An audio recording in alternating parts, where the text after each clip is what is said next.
যেই নামাজ আল্লাহর জন্য হবে না, ওই নামাজ দিয়া আল্লাহকে পাওয়াও সম্ভব না।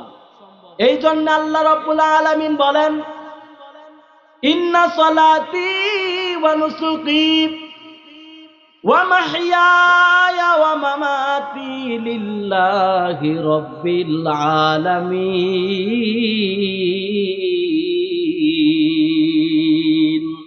মুসলমানি বুয়াদ গর্দান নেহাদান আইনানে কদ বদস্তে খাস দাদান।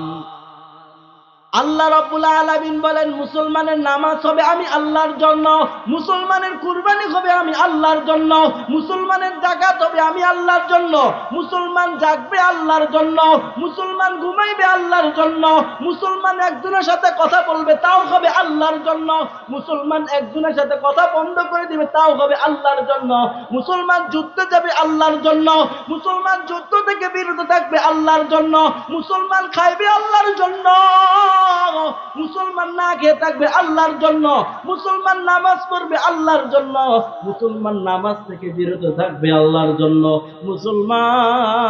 মুসলমান এমন ভাবে হতে হবে, মুসলমানের যাবতীয় কাজ হতে হবে একমাত্র মাওলা পাকের খুশির জন্য।